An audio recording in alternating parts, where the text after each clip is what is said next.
Sœurs et frères dans la foi, le péché n'aura plus de pouvoir sur vous, puisque vous n'êtes pas soumis à la loi, mais à la grâce de Dieu. Bien-aimés dans la foi en Christ, à travers ce verset 14 du livre de Paul aux Romains chapitre 6, recevez la grâce de Christ et nos salutations fraternelles.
Ce matin, chers bénis de Dieu, dans l'épître de Paul aux Éphésiens chapitre 4, verset 7 et verset 11 à 16, nous lisons que à chacun de nous, la grâce a été donnée selon la mesure du don de Christ. Il a été donné les uns comme apôtres, les autres comme prophètes, les autres comme évangélistes, les autres comme pasteurs et docteurs pour le perfectionnement des saints en vue de l'œuvre du ministère de l'édification du corps de Christ, jusqu'à ce que nous soyons tous parvenus à l'unité de la foi et de la reconnaissance du Fils de Dieu, à l'état d'homme fait, à la mesure de la stature parfaite de Christ, afin que nous ne soyons plus des enfants, flottant et emportés à tout vent de doctrine, par la tromperie des hommes, par leur ruse dans les moyens de séduction, mais que, professant la vérité dans l'amour, nous croissions tous égards en celui qui est le chef Christ. C'est de lui, et grâce à tous les liens de son assistance, que tout le corps, bien coordonné et formant un solide assemblage, tire son accroissement selon la force qui convient à chacun de ses parties et s'édifie lui-même dans l'amour. Sœurs et frères dans la foi, de ces versets, retenons que nous servons un Dieu d'ordre et de paix, un Dieu qui veut que chacun de nous ait une grâce, au moins pour son bien-être. Ainsi, pour exercer le ministère, Dieu a donné à chacun et à chacune de ses enfants au moins un talent.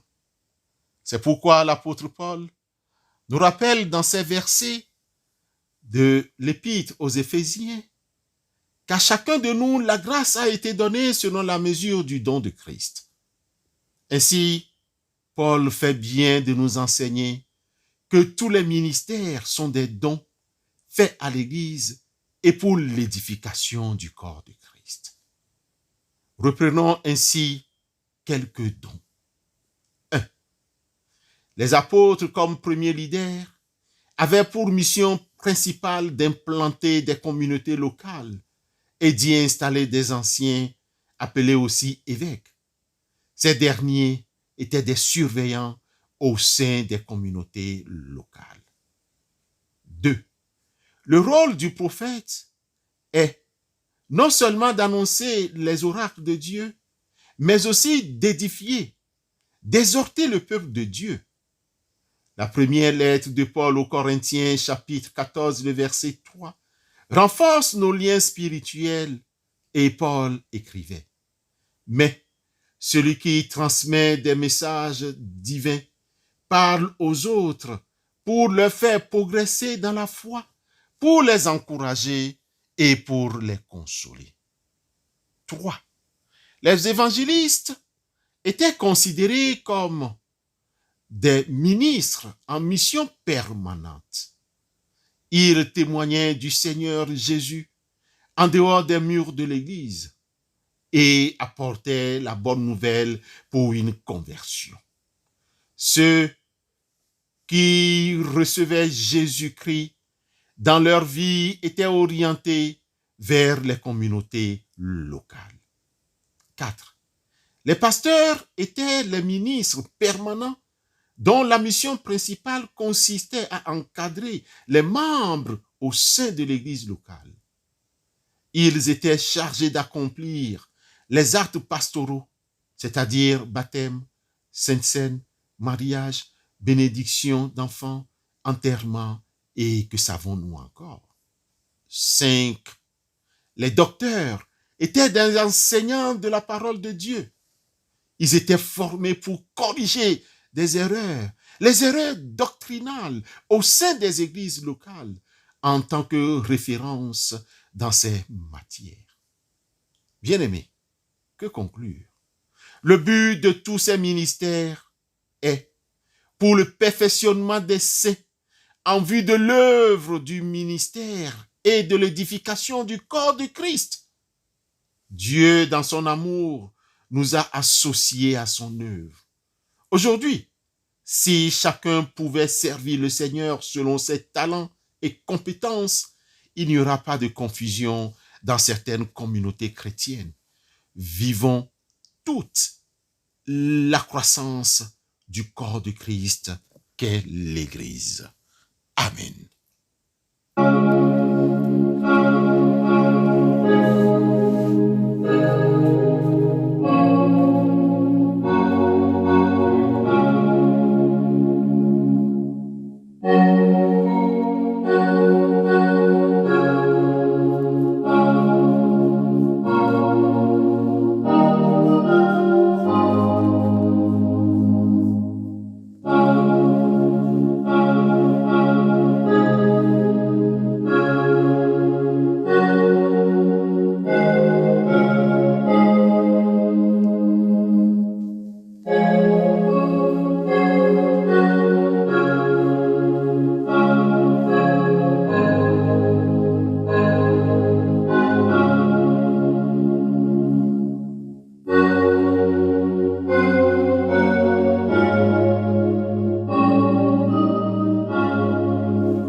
Béni sois-tu, Éternel notre Dieu, que toute la terre soit remplie de ta présence créatrice. Dieu Tout-Puissant, béni sois-tu, toi qui es présent dans tout l'univers et dans la plus petite de tes créatures, toi qui entoures de ta tendresse tout ce qui existe. Répands sur nous la force de ton amour. Seigneur, saisis-nous par ta puissance et ta lumière pour protéger toute vie, pour préparer un avenir meilleur, pour que vienne ton règne de justice, de paix, d'amour et de beauté. Loué sois-tu, Seigneur notre Dieu. Nous te soumettons les prisonniers politiques et de droit commun. Nous te présentons tous les élèves, étudiants, apprenants, de tous niveaux confondus, qui passent un quelconque examen ou qui attendent déjà les résultats de leurs examens. Donne-leur l'intelligence, donne-leur la réussite. Seigneur, nous pensons à tous ceux qui souffrent, quelle que soit l'origine de leur souffrance, à ceux qui doivent reconstruire une nouvelle vie après une séparation, un deuil, un échec, une maladie. Nous pensons à ceux qui sont en souci pour leur situation. Aide-nous, Seigneur, à avoir la parole et le geste juste. Fais que par cette vie, nous soyons vraiment dans la joie de ton royaume et tes fidèles témoins. Et que nous puissions, grâce à toi, penser à ceux que tu nous donnes d'aimer et de servir. Seigneur Jésus-Christ, que ta paix se lève et ta lumière resplendisse sur nous. Qu'elle descende à nouveau, ta gloire sur les foyers de tension et d'affrontement. Sur la terre, que tes pas ont foulé, qu'elle rayonne, Seigneur, ta gloire au plus haut des cieux. Amen.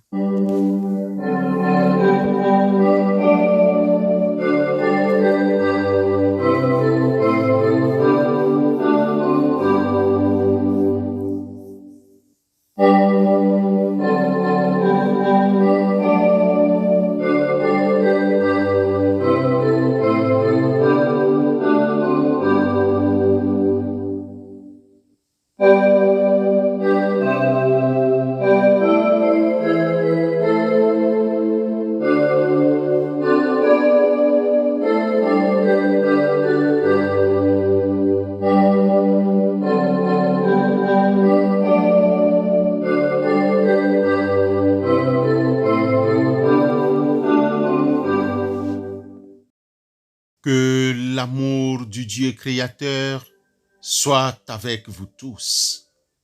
Que la compassion de Jésus vous inspire. Que l'espérance du Saint-Esprit vous réconforte. Allez dans la paix du Seigneur. Amen.